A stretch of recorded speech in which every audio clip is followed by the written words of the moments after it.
episode 22 member are history kutaagura tokkoffaa part 2 siniif dhiyeera. Kanaaf unit 1 part 2 waliin ilaalla. Yeroo darbe part 1 jalatti history maal akka ta'e, definition of history, how you can define history and the importance of history kan jedhu waliin ilaallee turre. Akkasumas immoo history and other social sciences, history and other natural sciences kan jedhu waliin ilaalleerra. Kutaa lammaffatti immoo kan argattan historiography fi history sources waliin ilaalla waan ta'eef kanaaf YouTube hambaa warri maatii hin taane subscribe gochuudhaan maatii ta'a. Warri maatii ta'an immoo video keenya kana share comment gochuudhaan nu deeggaraa jenna. Kanaaf baateetu waliin jalqabnaa historiography. Historiography, what is historiography mean?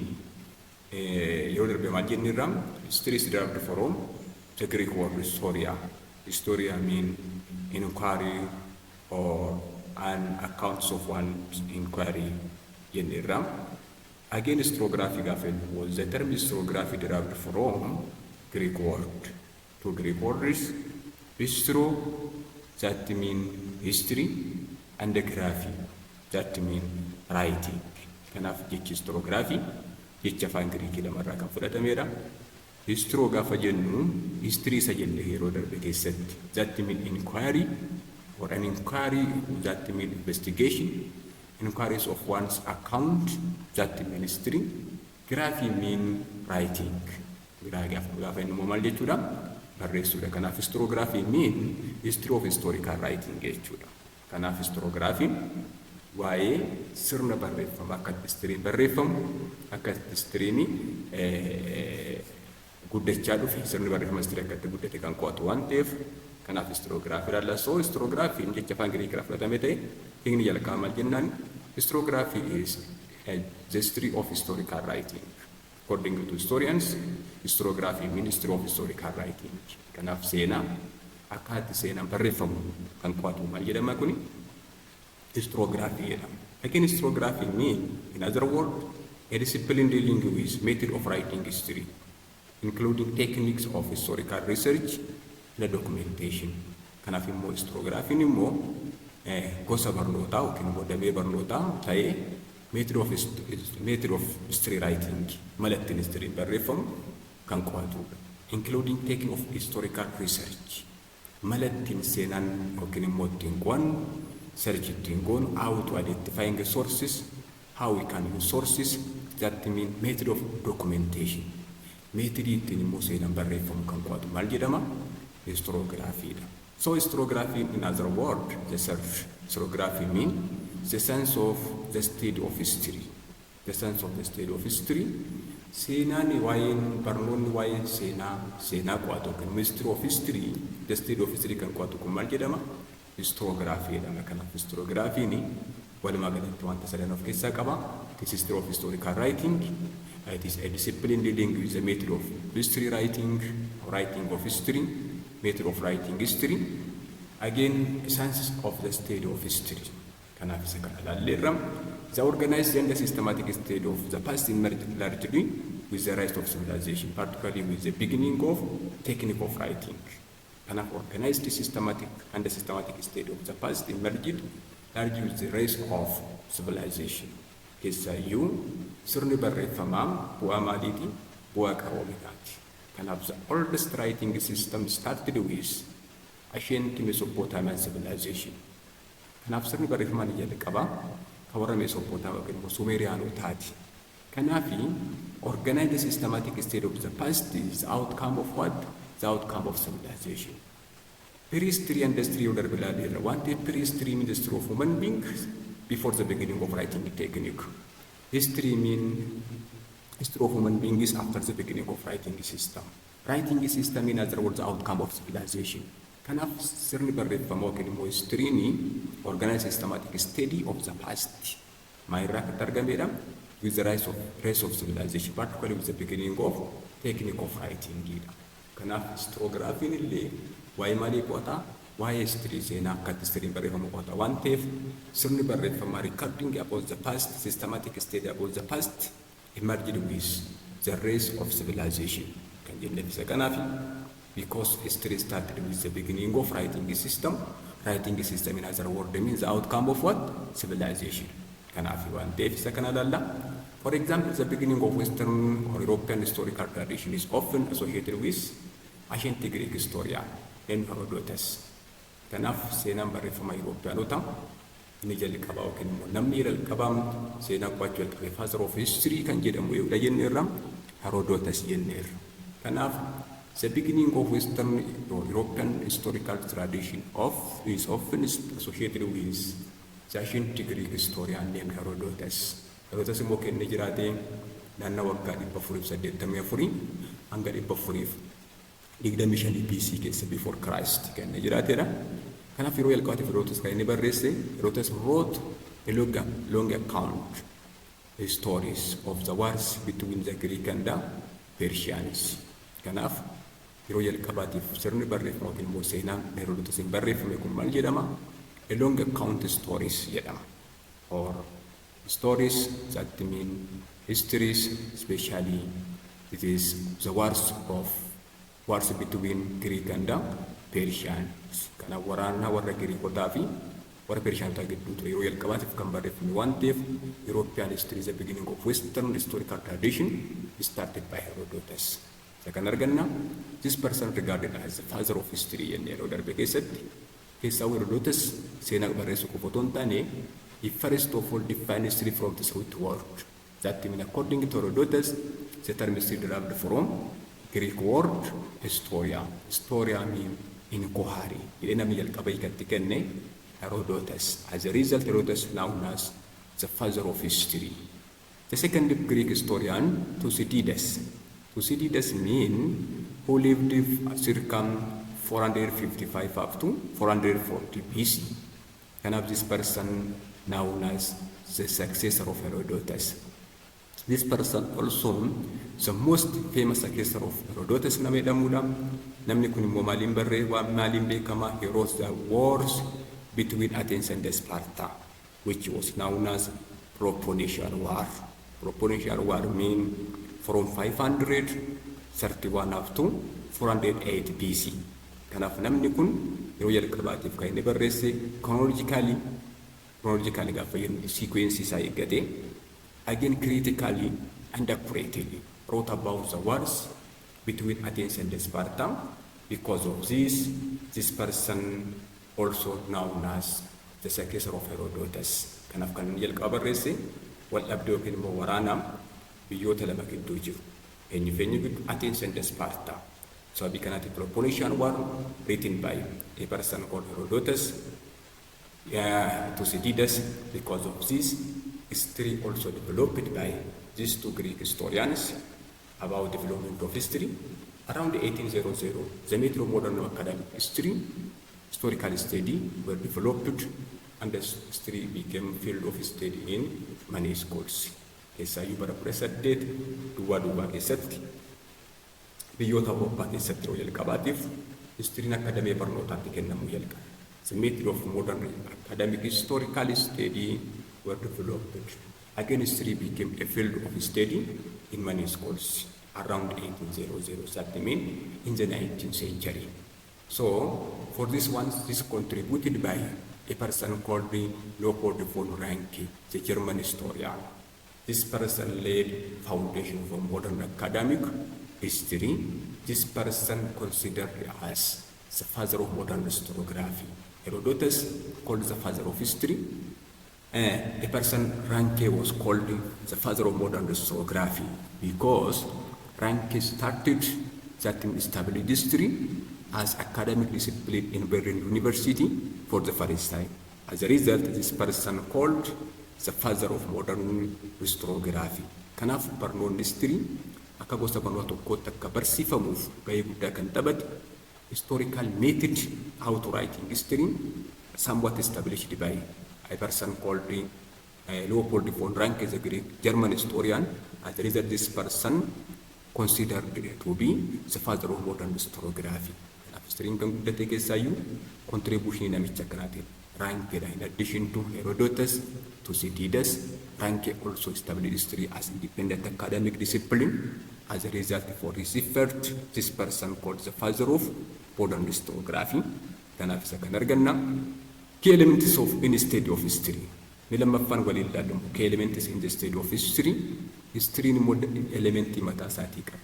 Similar to chemistry or other subjects, history is also its own key elements in studying history. So what are the key elements in studying of history? So the first one is resources, the second presentation, the third objectivity. Isaan kun sadan maal jedhamu? The key elements of history jedhamu. Kanaaf elementiiwwan history isaan gurguddooni sadan kana. The first is resources, the second presentation, the third objectivity. Let us see one by one these elements of history.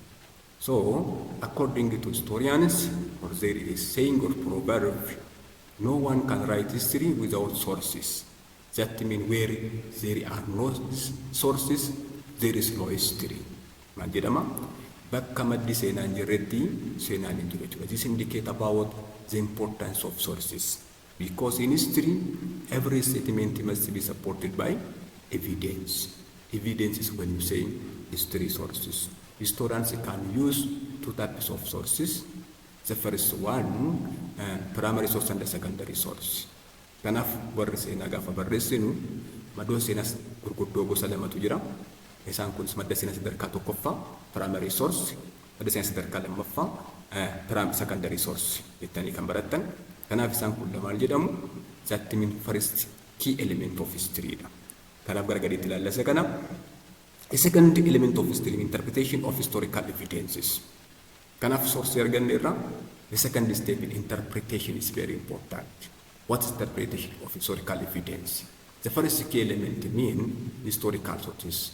We have two types of sources, primary source and the secondary sources.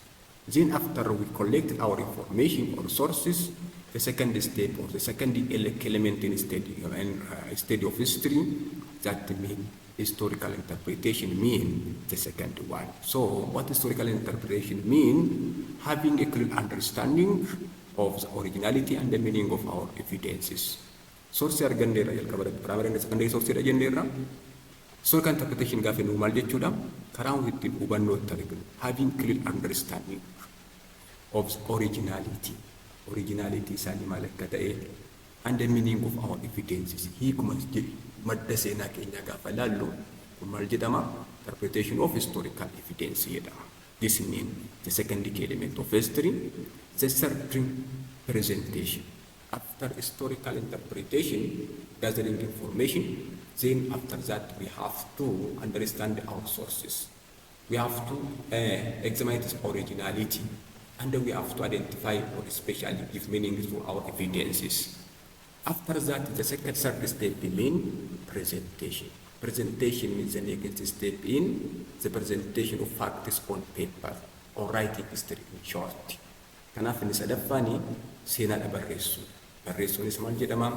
Elements of sources, especially historical interpretation madda seenaa keenyatti hiikatti ilaalleerra, originality isaa hubanneerra, hiika isaa adda baafneerra. After that documenting history dha. This is known as what? Presentation in history. So presentation, when you say presentation of facts on paper, writing is for writing history. You know, one thing is especially the quality of historical writing in simple, readable and attractive way. Kanaaf seenaan kan barreeffamu karaa hiika qabeessa ta'een, especially quality of historical writing is in simple and readable and attractive way ta'uu qaba. Kanaaf quality of historical writing, kennaateera of historical writing. Seenaan tokko quality mataa isaatii qaba. Gaafa barreeffamu isaan kun simple ta'uu qaba. Namni kamiyyuu dubbisee hubachuutu irra jiraata. Lammaffaa immoo readable ta'uu qaba, dubbifamuu qaba. Yeroo ammaa kana rakkoon isaa amma kana miti computer irraan barreeffamu waan ta'eef kanaaf inni kan biraamu attractive way, especially not boring. Boring yoo ta'e namni dubbisuu hin danda'u waan ta'eef kanaaf is quality of historical writing when presentation mean writing of history and writing history la jenneerra. When we write history, writing is its own quality. Quality kun immoo simple ta'uu qaba, readable ta'uu qaba, attractive way kan nama ofitti harkisu ta'uu qaba waan ta'eef this mean about quality of history.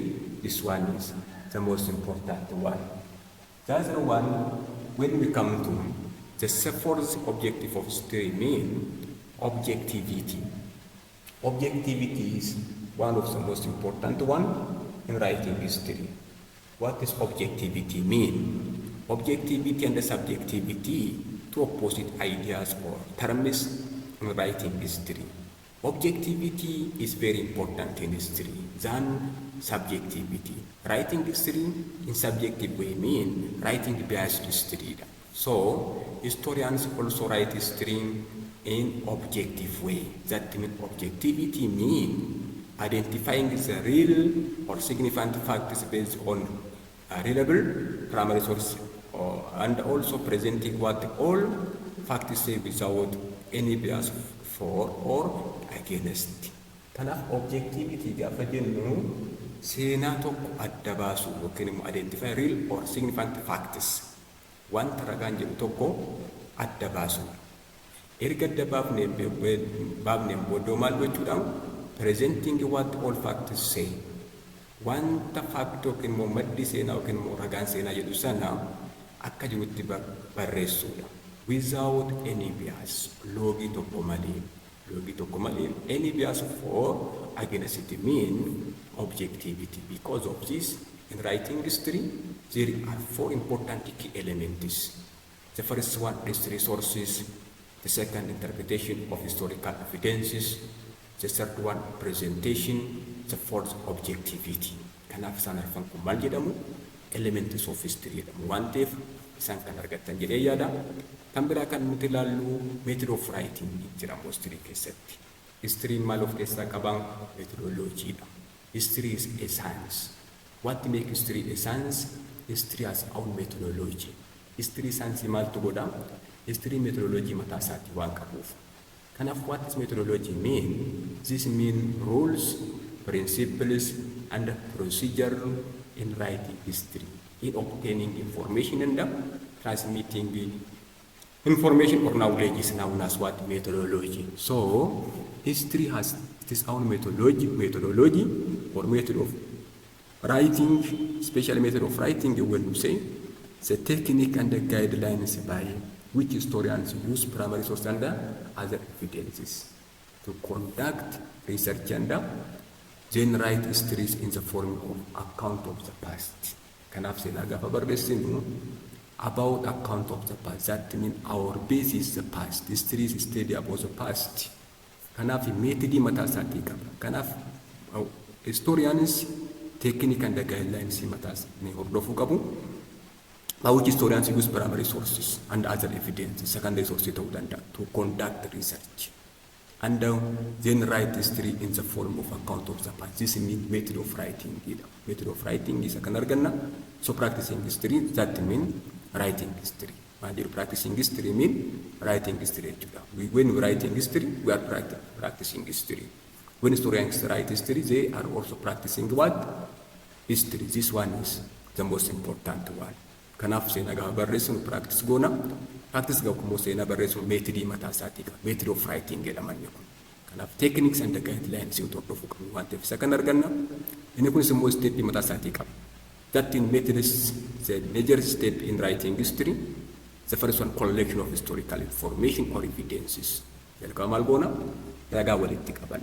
Collection of historical information or evidences. After that, source criticism. The second step. Source keenya kanam criticize goon ni ceebaa yookiin immoo ni qorra. Sourcing originality isaa maal fakkaata? Especially primary source, secondary source. Some sources may be what?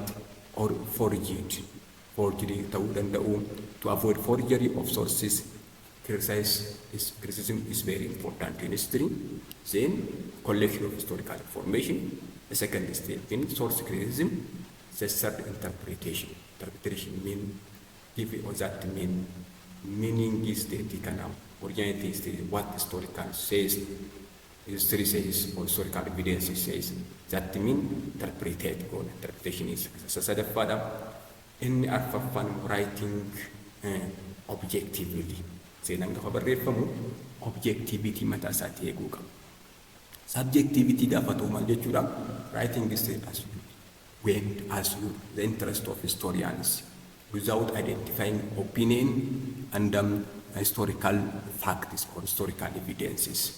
But objectivity means writing history based on sources, writing or putting history as it is, as our evidence says. This means writing objectivity. Kanaaf seenaa barreessuun isteeppii gurguddoo kana arfan qaba. Especially collection of historical information or evidence, source criticism, interpretation, writing objectivity. The one step, this means the four important steps in writing history. The one step. Second, any Kambaramu Ethiopian historiography. We are discussing about historiography. Historiography in biyyoota Awurooppaa keessatti kan jalqabe naannoo bara 00 around 19 in the 19th century by the effort of Herodotus, that means Leopold von Ranke. Modern historiography can jalqabe jirtidha. In the case of Ethiopia, Ethiopia has indigenous tradition of historical writing since the 14th century, which continued up to the 20th century. Kanaaf Ethiopian karaa ittiin seenaa mataa isheetii barreeffamtu indigenous tradition yookiin immoo kan mataa isaanii aadaa mataa isaanii qabu. Kun jaarraa 14ffaarraa kaaseeti afaan Giriikiitiin barreeffama jaarraa 14ffaa keessatti naannaa jaarraa 19ffaa yookiin immoo naannaa Herodotus Tewodiroos soorii gara aangoota dhufeen booddeetti immoo Amaariffaan barreeffamuu jalqabe waan ta'eef kanaaf first in Greek then in Amharic. So Ethiopia has indigenous tradition of historical writing since the 14th century, which continued up to the early 20th century. Second, initially Ethiopian history was written by chroniclers, then by hagiographers. Kanaf jalqaba in Ethiopia before the emergence of professional history writing, Ethiopian history was written by chroniclers. Who were chroniclers? Then by hagiographers. Who were hagiographers? Chroniclers mean those who wrote about the achievement of Ethiopian emperors.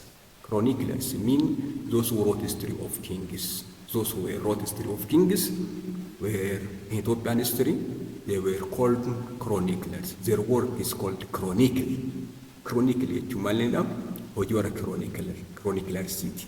Chroniclers in warra kamidha warra mootummaan qacaratee beeta mangistii keessa taa'anii yookiin immoo in the palace seenaa moototaa warra barreessan. Kanaaf chronicle seenaa moototaati, chroniclers warra seenaa moototaa barreessan jechuudha. Waan ta'eef Ethiopia has indigenous tradition of historical writing. Maal agarsiisa? The work of chroniclers then by hagiographers. So chroniclers mean those who wrote about the achievement of Ethiopian emperors. Hagiographers in more kamida, those who made their own contribution to the development of recorded history of the country. Isaan kun maal jedham? History of saints. Hagiographers mean seenaa qulqulloota warra barreessan, seenaa ergamoota warra barreessan. The achievements or contributions and the challenges of saints was written by hagiographers before the beginning of modern historiography. Because of this, they also in that case played a great role in the development of Ethiopian historiography. Kanaaf seenaa qulqulloota barreessu, in that case they somewhat wrote history of Ethiopia. Both hagiographers and chroniclers have their own limitation. Hagiography is chronicles in kunis limitation mataa isaanii qabu. Keessaayyuu objectivity, lack of objectivity mean their problem. Chroniclers only kuni strong side qabu. Kanaaf strong side isaanii maani they wrote history in detail and in chronological order.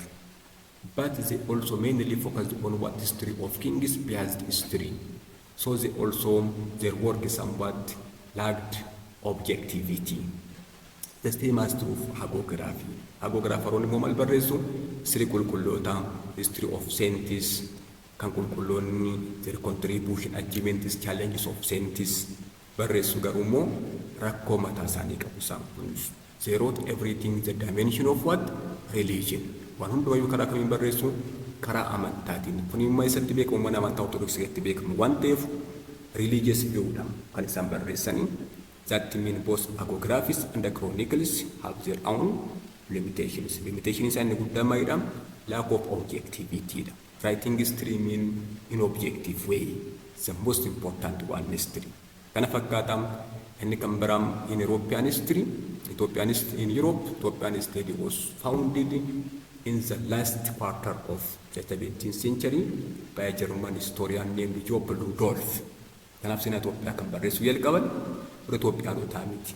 Jaarraa 17ffaa keessatti keessayyuu bara 1684tti kitaabni jalqabam nama kanaan barreeffame.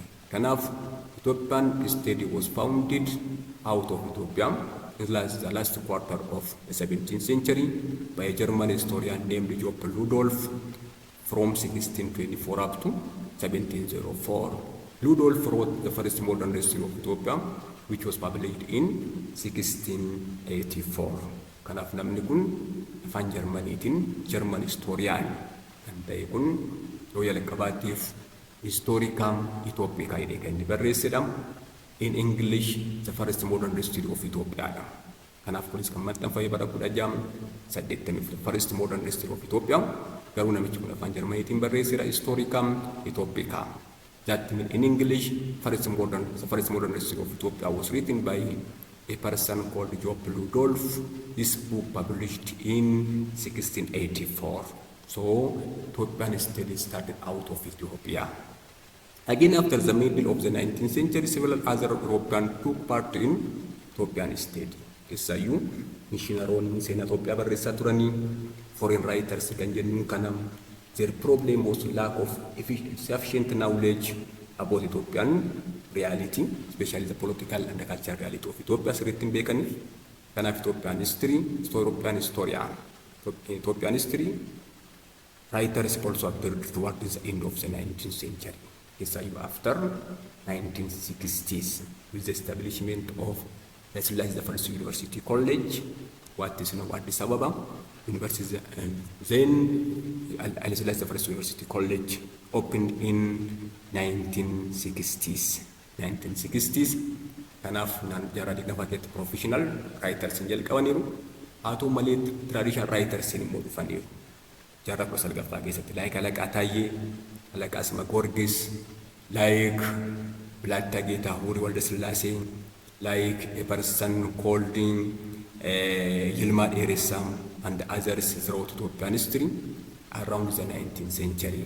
Kanaaf isaan kun hundinuu maal jedhamu Ethiopian history writers also appeared towards the end of the 19th century. Isaan kun traditional writers warra jedhamanidha. Walumaa galatti seenaa Itoophiyaa kana fakkaata. Deebiin mortoo seenaa Itoophiyaa kun rakkoo mataa isaatii qaba. The problems of Ethiopian history. Ethiopian history rakkoo mataa isaatii qaba. Rakkoowwan kun maalidha? What are the main problems of Ethiopian history? The first Ethiopian study focused mainly on northern part of Ethiopia, especially until the early 1960s. What happened in 1960? The establishment of the first university college. This radically shifted the Ethiopian history from northern part of Ethiopia to other regions. That means fair distribution started after 1960s. Because of this, Ethiopian study, its main focus, its main problem mainly focused on northern part of Ethiopia because of different reasons. The first reason, why? Because the northern had written language that served to keep records. For northern advantage malkabu, warra Swahili fi warra Eastern fi Western Ethiopia gaafa laallu warri northern kun afaan barreeffamaa qabu.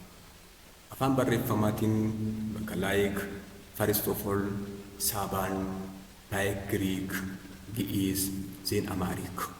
Kanaaf amma jaarraa mata duree isaan gootti dhufutti seenaa Itoophiyaa maaliin barreeffama Giriikiidhaan Gi'isiidhaan barreeffama. Isaan dura garuu afaan Giriikii fi afaan Saabaatiin barreeffameera. Kanaaf inni kun seenaa sana akka barreeffataniif gahee guddaa taphateera waan ta'eef isaan kana.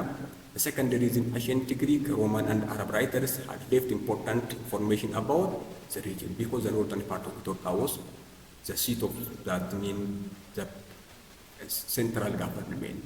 The palace also appeared in northern part of Ethiopia. Because of this, the northern part of Ethiopia had contact with outside world, like Greek, Roman, Arab. So, in this case, the Greek writers, Roman and Arab writers had left important information about the region. Isa Ethiopia kan barreessaniif warra Greek barreessaa turanii, Romaanonni barreessaa turanii, Araboonni barreessaa turanii, waa'ee warra kaabaa xiyyeeffatanii waan ta'eef advanteejii lammaffaa qabu.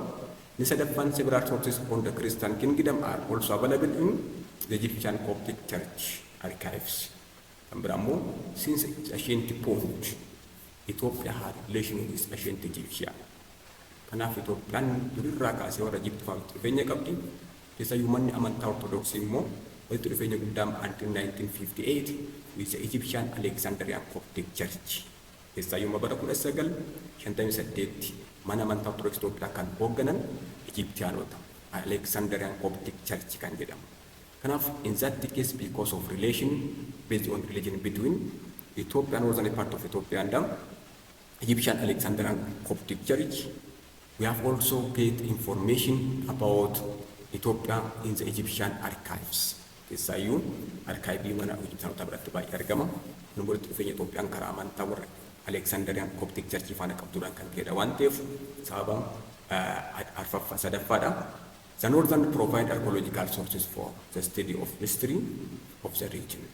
Kanaaf gara kaabaa immoo archaeological sources gara kibbaa gaafa dhufne physical environment isaayyuu qo'atan. Kawarra kaabaa kun immoo maaltu jalqabeera because of different reasons that mean archaeological sources for the study of history also started in northern part of Ethiopia. This one is the most important one. So in Ethiopian history, 1960s known as the vital decade. 1960 known as the vital decade because of the establishment of IES. IES means Institute of Ethiopian Study, established in 1963 as the then Haile Selassie, the first university college that changes this pattern. Kanaaf sina Itoophiyaa gara kaabaarraa patternii gara kaabaarraa gara kaanitti shift kan godhe IES hundeeffamuu isaati. History of Walaita, history of Gamo, history of Oromo, history of Gurage, history of others began to written at that time with the establishment of Haile Selassie First University College in 1960s. In 1963, the second advantage the establishment of IES in 1963. Kanaaf bara 1963 immoo University College Haile Selassie keessatti maaltu hundeeffameera IES. I mean Institute, E means Ethiopian, S means Studies, Institute of Ethiopian Studies, opened or established in 1963. So this changed this pattern. This pattern means Ethiopian history focused on northern part of Ethiopia.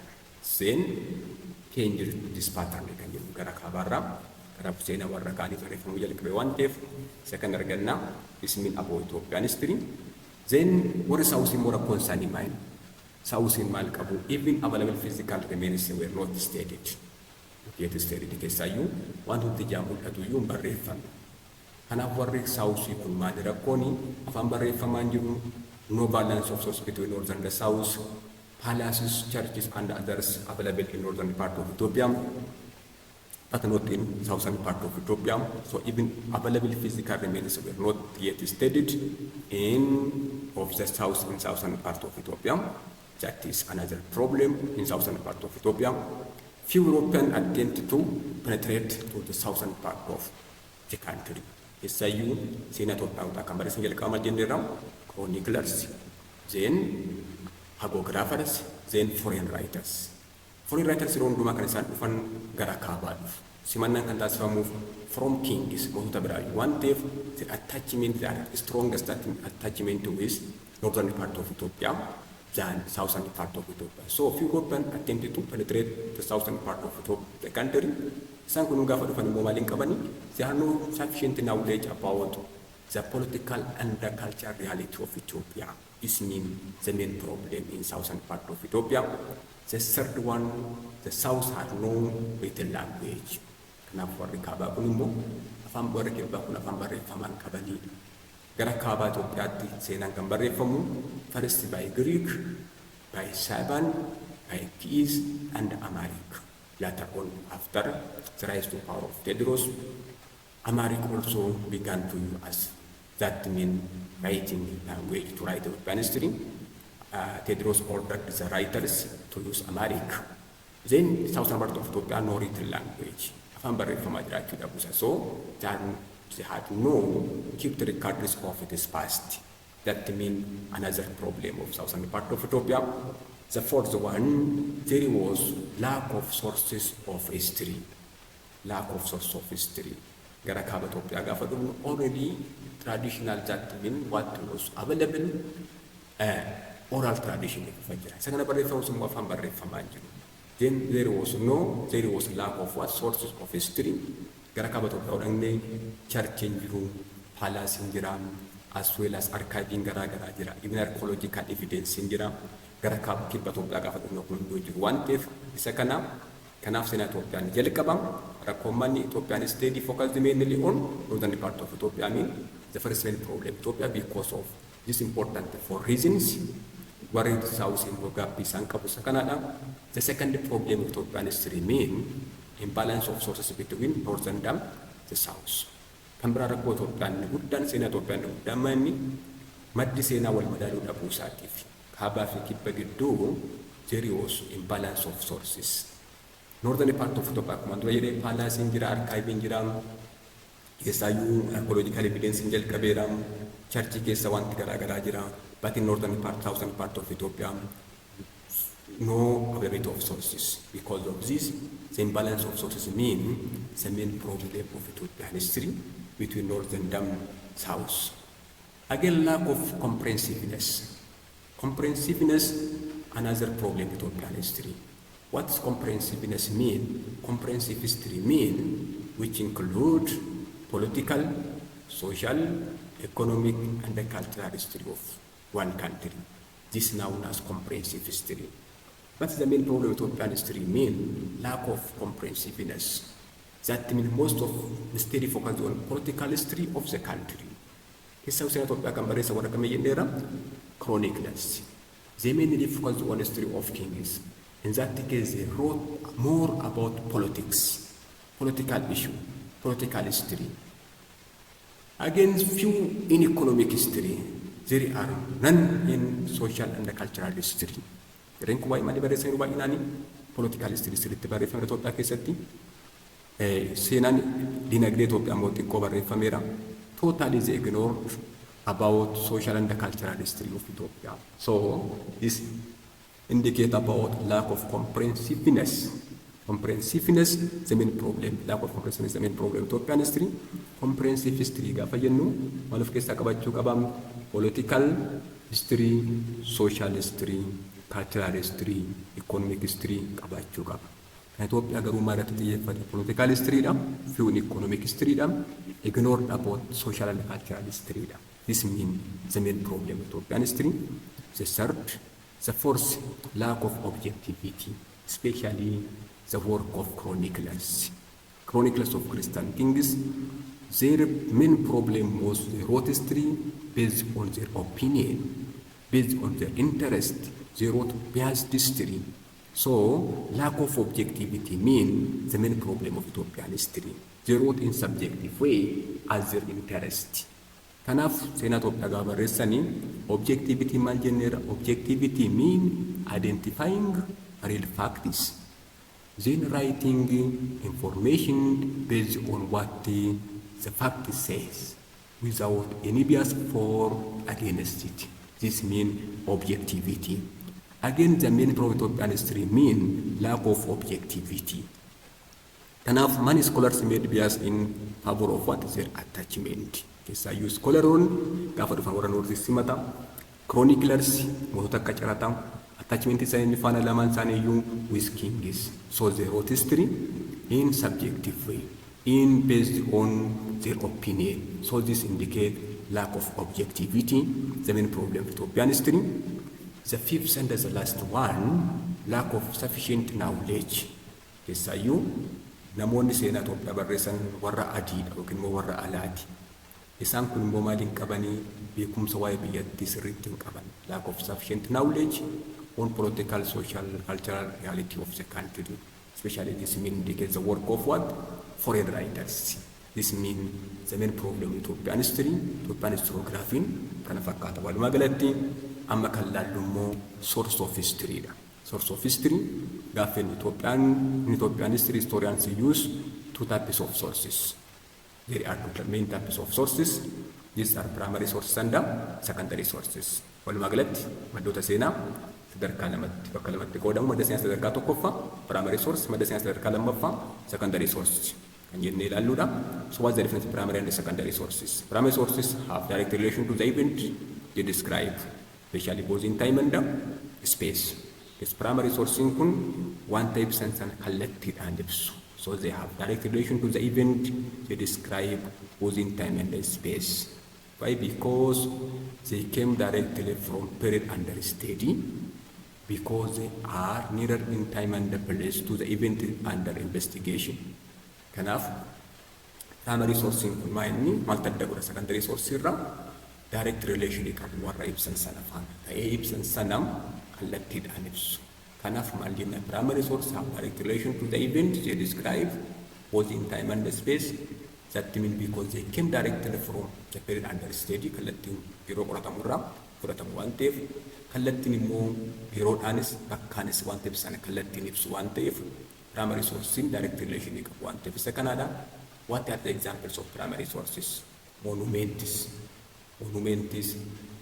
kan hawultii yookiin immoo siidaa jennu kun maalidha? Primary source. Inscriptions, example of primary source.